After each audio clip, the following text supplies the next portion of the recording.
Doctor Abdul Rahman السمیت کا شمار دور حاضر کی عظیم ترین مسلم شخصیات میں ہوتا ہے۔ وہ ایک مرد مجاہد تھے۔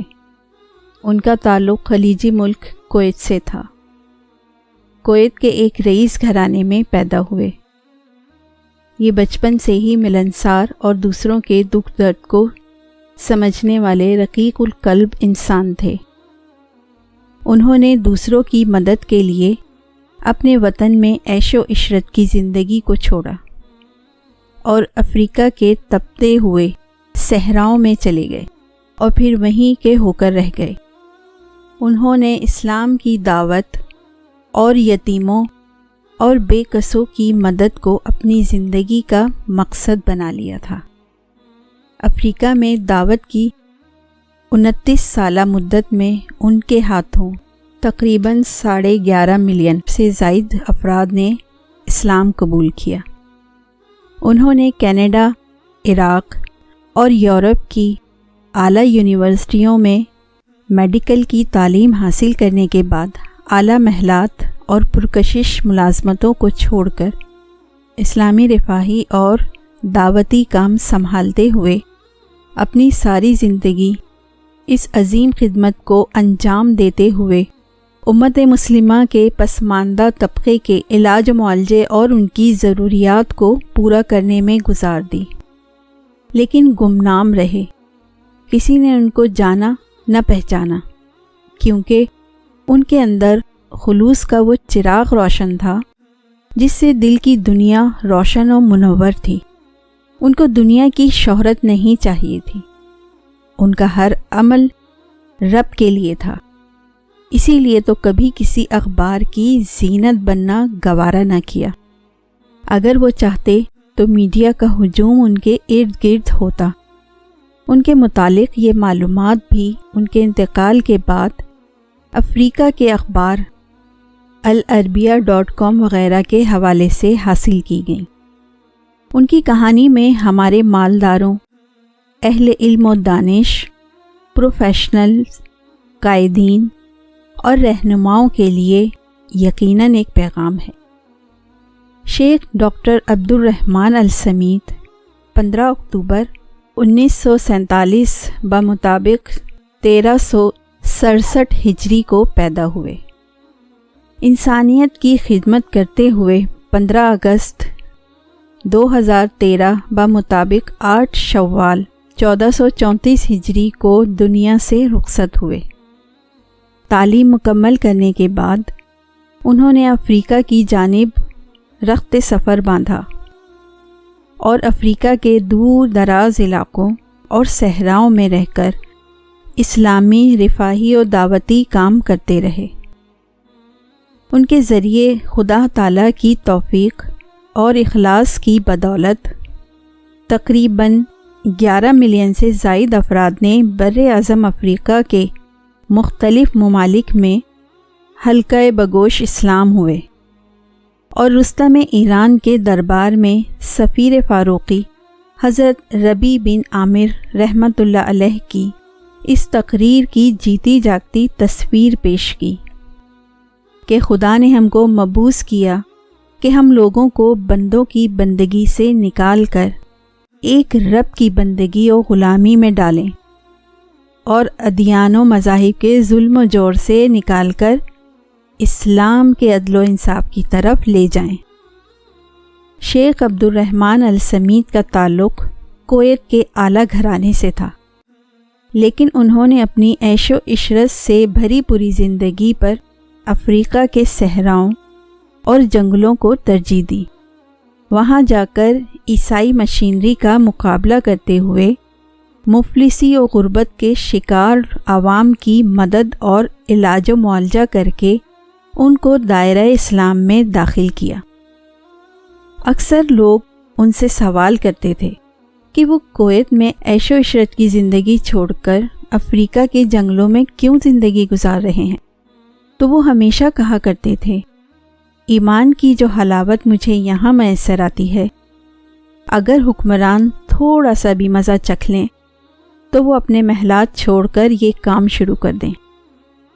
شیخ پر امریکی ایجنسیوں اور یہودی لابیوں نے دہشت گردی کا الزام بھی عائد کیا اور افریقہ میں ٹینک بنانے کی فیکٹری قائم کرنے کے الزامات بھی لگائے اور خفیہ ایجنسیوں نے ان کا پیچھا بھی کیا، جبکہ ان پر متعدد بار قاتلانہ حملہ بھی کیا گیا، لیکن ان تمام سے بے پرواہ اس مرد مجاہد نے اپنا کام بند نہیں کیا، اپنے مشن سے پیچھے نہیں ہٹے اور نہ ہی دینی مصلحتوں کے نام پر اسلام کی خدمت سے پیچھے ہٹنا گوارا کیا۔ شیخ اکثر کہا کرتے تھے کہ اگر مسلمان تاجر صحیح طریقے سے اپنی زکوٰۃ دیں اور حقیقی مستحق لوگوں میں ان کی تقسیم کو یقینی بنائیں تو مسلمانوں کی غربت ختم ہو جائے گی اور مسلمان فقیر رہے گا، نہ کسی مسلمان کو کوئی عیسائی مشینری اس کی غربت کو استعمال کر کے کافر بنا سکے گی۔ ایک موقع پر انہوں نے کہا، عرب تاجروں کا سرمایہ 275 ارب ڈالر ہے، جس کی اگر صحیح زکوٰۃ نکالی جائے تو یہ 250 ملین مسلمانوں کی ضروریات پوری کرنے کے لیے کافی ہے۔ یہ صرف عرب تاجروں کی بابت ہے، جبکہ دنیا بھر کے مسلمان تاجروں کا سرمایہ اس کے علاوہ ہے۔ انہوں نے کہا کہ مسلمانوں کے لیے سب سے بڑا چیلنج عیسائی مشینری ہے۔ صرف امریکہ میں قائم عیسائی مشینری کے لیے کام کرنے والی مختلف تنظیموں اور NGOs کے تحت 51 ملین سے زائد مبلغین دنیا بھر میں گھوم گھوم کر عیسائیت کو فروغ دینے اور مسلمانوں کو عیسائی بنانے کے لیے سرگرم ہیں۔ 365,000 کارکن ان مبلغین کا جائزہ لینے کے لیے ہمہ وقت آن لائن رہتے ہیں۔ کتابیں اور دیگر لٹریچر و سامان ان تک پہنچانے کے لیے ہر گھنٹے میں 4 منٹ کے حساب سے 360 سے زائد طیارے پرواز بھرتے ہیں۔ 4050 کلیسا اور ریڈیو چینلز ہیں جو دن رات عیسائیت کی پرچار میں سرگرم ہیں۔ 2012 میں 300 ارب ڈالر عیسائی چرچ اور کلیساؤں نے جمع کر کے عیسائی مشینریز کو دیے ہیں۔ اس کے برعکس ہم مسلمان اس میدان میں انتہائی سستی اور غفلت کا شکار ہیں۔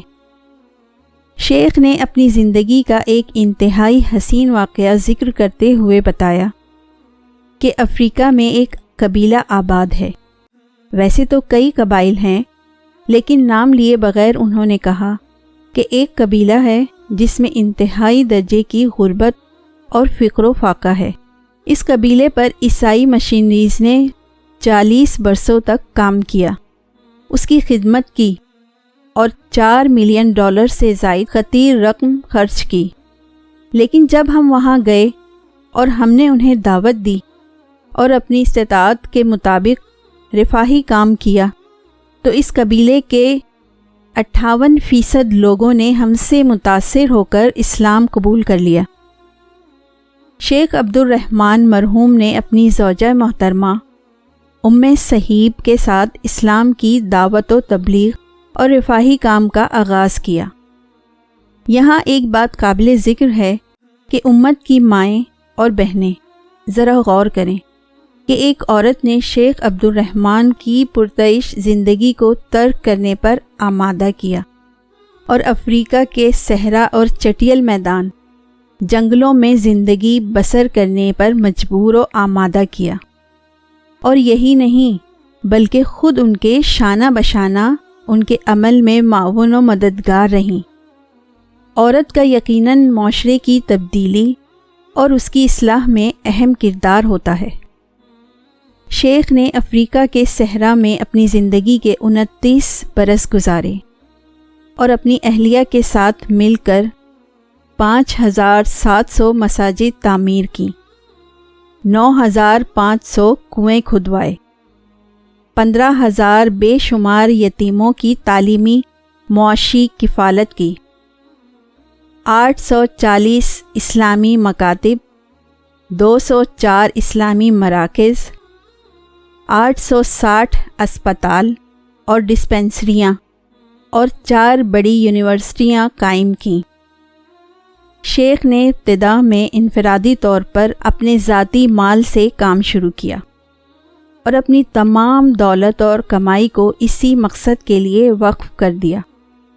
صدقات و زکوٰۃ کو مستحق لوگوں میں تقسیم کرنے کے صاف و شفاف نظام کے لیے انہوں نے افریقن مسلم کمیٹی کے نام سے ایک ادارہ قائم کیا، جس کا نام بعد میں ڈائریکٹ ایڈ رکھا۔